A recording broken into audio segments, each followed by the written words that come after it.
What's going on, people? We are Tottenham TV, back here for some more content for you guys today. And what we're going to be looking at is the attacking numbers under Ange-Ball. Obviously, Spurs are the team to watch at the moment. Everyone very excited to watch Spurs play as opposed to last year. Everyone just fell asleep watching Spurs play. So we're going to be delving deep into the numbers, into the attacking numbers surrounding Ange-Ball.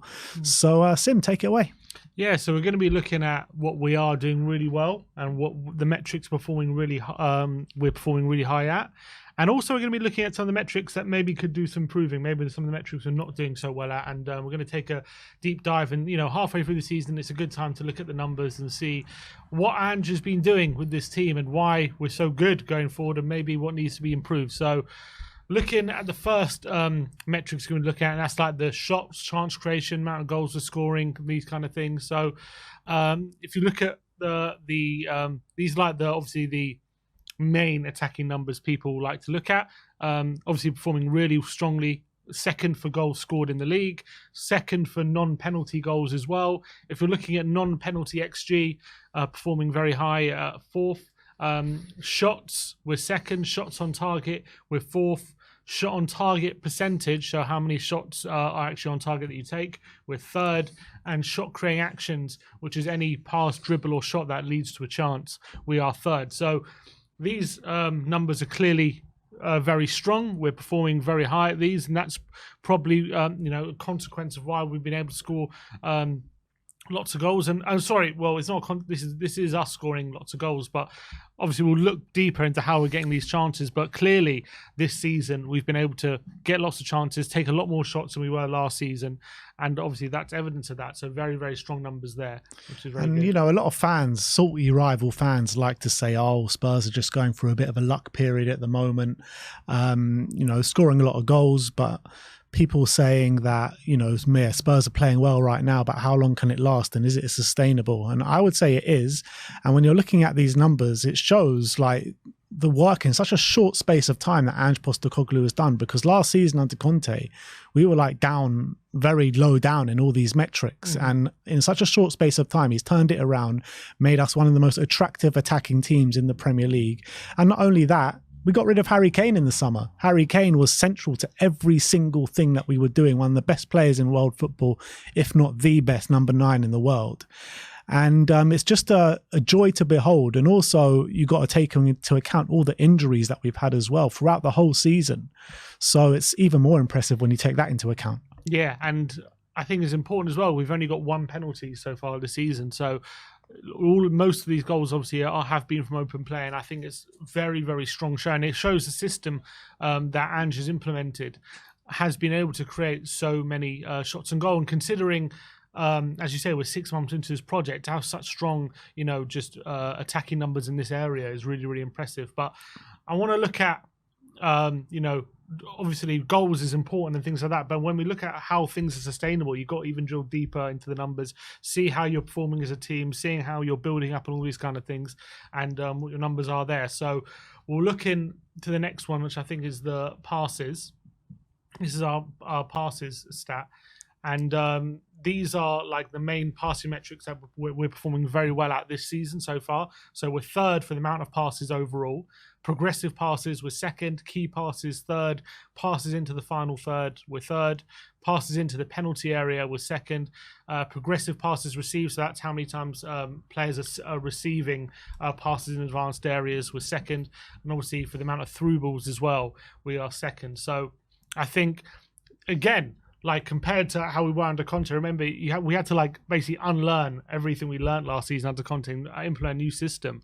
And you can see with these passing metrics, it's just like getting on a bike, Sim. It's just like you never forget how to do it. Well, it's been a while. I don't even think they were this strong under Poch, because as I say, like Poch was good, but a lot of it was down to how we were pressing in the final third. It wasn't as much, I think, about build-up play as it is now. And to be fair, it is completely different personnel. Like even to this season to last season, I mean, it's completely new. Yeah, and I think this is a consequence of that. I think we're very effective in possession with how we get the ball forward.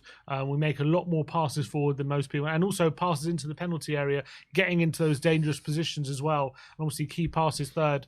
And you consider that that key passes metric with Maddison be missing for a lot of the season as well. That figure probably be higher if he was fit. I think it's really impressive. But it's even more impressive that Maddison's been out for the majority of the season, because after the first however many games it was since that Chelsea game that Maddison got injured, he was obviously at the top of every single metric personally in the Premier League, and he was the best player. And when he got injured, everyone around the Premier League was like, oh, Spurs are going to have a massive drop-off. And yes, we started to lose games, but in terms of all these numbers, we've stayed up there, right at the top of the Premier League. So again, that's even more impressive when you look at players to come in from the periphery. Kulusevski came out from the right and moved into the central areas. Lo Celso came in, and these numbers still stayed up there with the top in the Premier League. And I think it's also a testament to Ange's coaching, because it's all about how to get the ball forward as many times as possible, as quickly as possible. Now, when we get the ball, we're always looking to go forward at the first opportunity. Whenever a player receives the ball, it's how can I get this ball forward? It isn't like last season where it's kind of defensive first, very pragmatic. How many times last season did we have chances to go forward, yet a player would turn back and pass backwards and maybe draw out the press that way, but not look to get forward if there was an opportunity? This season, it's just completely different, and the numbers definitely indicate that. Through balls as well. I think last season we were near the bottom of the league for through balls, but now this season, even without Maddison,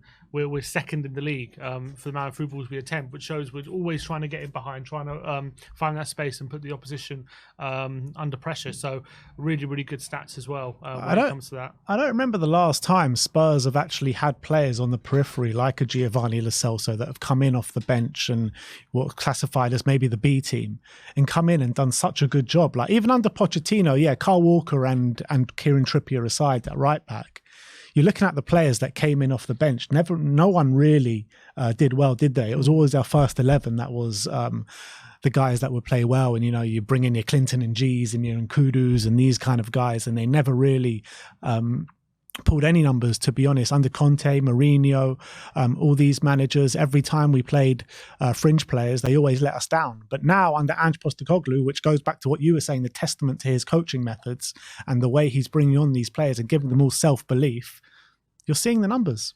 And I think as well, it's a great point, because you consider the amount of injuries we've had, and yet you would think with all the injuries we've had, maybe the style of play we get lost a bit with other players coming into the fray. Yet because he has such strong principles, and even if we have injuries and it doesn't matter who comes in, we stick to the same way. That's why, even though it's over half a season where 10 of those games where we had a mix and match team, the numbers are still very, very strong. We're still very high in all these metrics, because it doesn't matter who comes in, we still play the same way. And I think those numbers are a testament to that. And that's what makes me even more excited to go into, especially next season, when we've got more games, hopefully in Europe, stay in the Carabao Cup for longer, FA Cup, and have all these games and have a squad to match it with a big squad. It shouldn't matter who comes out, who comes in, because you can see by the numbers, even with these big injuries, we're still so high on the metrics. Yeah, and let's look at the possession stats now. These are how we're performing in possession. We'll bring them on now. So obviously possession, overall, our average possession, we're fifth. I think we average about 59%. Touches in the penalty area, we're first. No one has touched the ball in the penalty area more than Spurs. So Spurs are probably, you could argue, the best team at getting the ball into the box. Take-ons completed, second. Progressive carries, second. Carries into the penalty area, first. And the amount of times we've been fouled is first as well. I think that bottom stat as well is evidence of just where teams are struggling to deal with us, and they're resorting to having to foul us a lot of the time.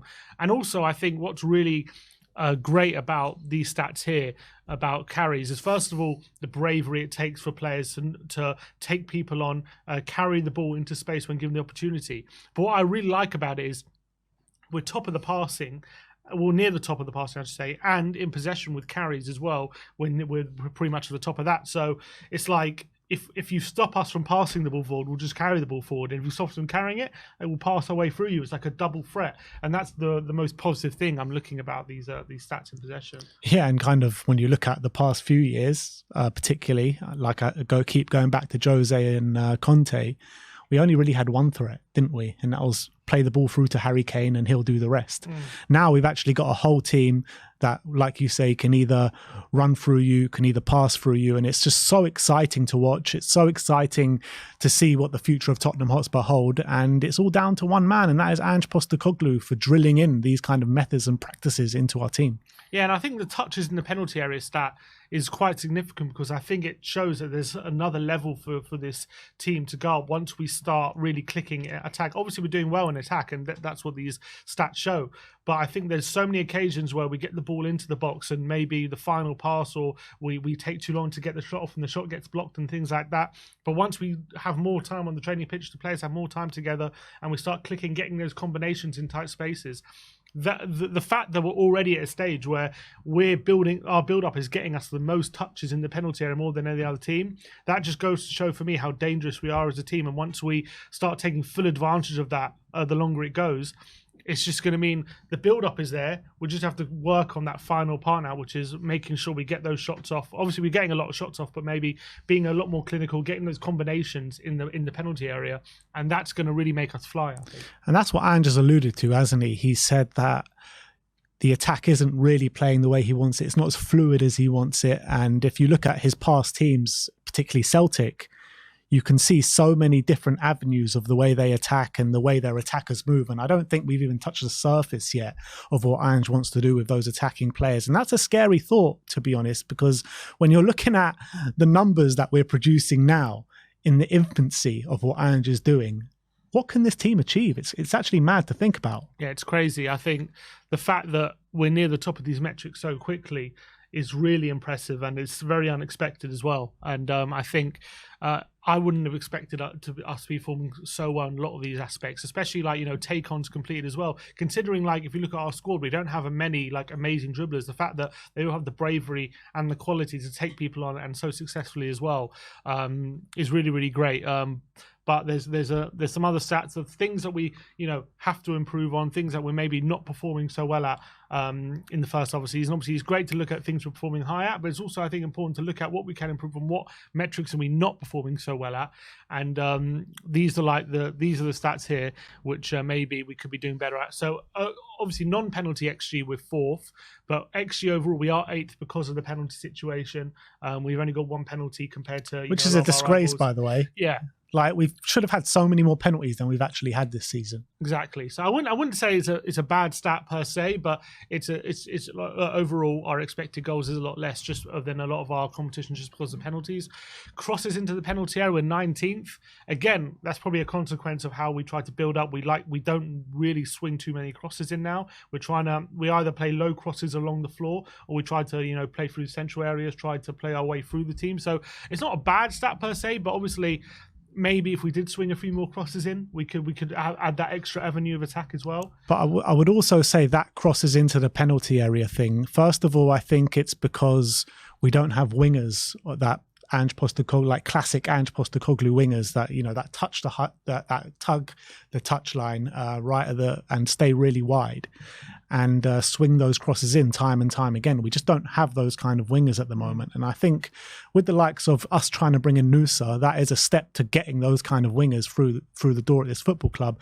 Also, that they've been aiming for Heung-min Son for the majority of this season, who's just not that type of winger who's going to go and win headers and stuff like that in the air. So I think that what Ange is saying as well, what I bring back to what I said before, that we're still in the infancy in what we're doing. We're not so fluid in the way he wants us to play to attack. And I think those metrics are showing it. Yeah, and I think the next one is definitely a consequence. At offsides, we're second in the league. And I think, obviously, everyone remembers that Villa game. Richarlison's probably all of them. Yeah, Richarlison, obviously, hard. Everyone remembers that Villa game when we had all those chances. I think we scored 3 goals that game. That was offside, and we ended up losing the game. Brighton as well, away from him. I think we scored 2 goals and 2 offside goals. Again, it's a consequence of just being slightly a half a second off in the attacking phase, and that comes with time, that relationship, knowing when to pass and having that intuition of playing it in behind at the right time. And also as a consequence of maybe Højbjerg and maybe Skip and players like that playing a bit more than they should have, because I think when you have people like Maddison and Lo Celso there, they have the timing of the pass a lot better than some of these midfield players, and maybe obviously with the system, we're trying to get players in behind a lot, and we're looking for that. And sometimes the timing can be slightly off, which is going to improve with time. Passes blocked, we're first, so we have the most passes blocked in the Premier League. So again, even though our passing metrics are strong, they could always improve, because we shouldn't be first for the amount of times our passes get blocked. Dribblers tackled, obviously we mentioned take-ons completed. We are, I think it was second or first, but that is also because we attempt the most. So we actually get tackled quite a lot as well. And once we get better dribblers in the team and people more quality in that aspect, maybe that number might fall. I don't think it's necessarily a massive problem, but it just leads to us losing the ball maybe in more dangerous areas. As long as the previous number's high, I'm not too bothered about that number. You know what I mean? It just means that we're trying it time and time again. And if it's working, if it's like the successful number is still at the high end of the Premier League, then we shouldn't have a problem with that. Missed controls, we're third, so that definitely should be improved. That, and again, once we add more quality of the team, that will improve. And pass, I think, intercepted, amount of times we've been intercepted while in possession, we're second as well. So we're second highest, so we've been intercepted the second most. So these are metrics which, and obviously not like terrible, but these are just things definitely Ange will be looking at, thinking once the team improves, like these are all things that can definitely be improved on in the attacking phase of play. Like, can we be offside a lot less? Can we start timing those runs better or timing the pass better? Can we be a bit more accurate with our passes? Can we stop getting intercepted so often? Can we get a few more crosses into the box? Those kind of things. But obviously you could argue that it's nitpicking, but I think it's important to look at some of the metrics as well that definitely this team will improve on. I think Andrew want to improve on a lot of these metrics. Yeah, and look, 6 months in, you expect to see bad stats as well as good stats, and the good heavily outweighs the bad at the moment. And once we start getting players in, particularly on the wings, that really suit what Ange wants to do, as well as keep going in the coaching methods, and the more they go on, the more training they have, the more they'll learn about Ange's ways. And I think they've taken to it so well for the first 6 months, but it's only going to get better, especially when we bring in those new players. So it's a lot to be excited about at Tottenham Hotspur. Yeah, and I think we did this kind of video back in September, and I can't remember how many games in, like 5 games in maybe, or 6 games in. And obviously the stats were pretty strong, but obviously the question is, it's after 6 games. Can you do it over a longer stretch? Are these metrics, is it because we were playing easier teams? Is it because we had a few easy games in the beginning, like Sheffield United, Burnley, all this kind of stuff? And I guess the question was like, yes, it's doing well, but is it because of the teams you're playing? Is it because of short space of time? All those kind of things. But now, 21 games in, you can see that over a consistent period, we're still performing very, very strong. And that's added in that we've had injuries. We've had a lot of changes in the personnel, maybe players playing that maybe aren't suited to Ange-Ball as much as we would have hoped. And yet we're looking at those stats and we're looking at how strong they are, and we're still performing near the top in all the key metrics in the Premier League. So I think that's a testament to how good the first 6 months have been under Ange, even given all the difficulties. Yeah, and I'm looking forward to looking back at it at the end of the season, it being even better than it was the first half of the season, because the way I look at it, this team is only going to get better and better and better. And with the likes of the new players coming and Dragusin at the back, Timo Werner on the left, it'll be interesting to see how quickly they can take to Ange-Ball as well. But look, those stats I think are a joy to look at, to be honest, because in such a short space of time, he's completely changed the face of this football club, and a lot more exciting times to come. But you guys, let me know what you think of the stats. Are you as excited as we are here about Ange-Ball and about the future prospects of Tottenham Hotspur? And yeah, let us know in the comment section below. But thank you all for watching today. Like, subscribe and comment, and as always, come on you Spurs.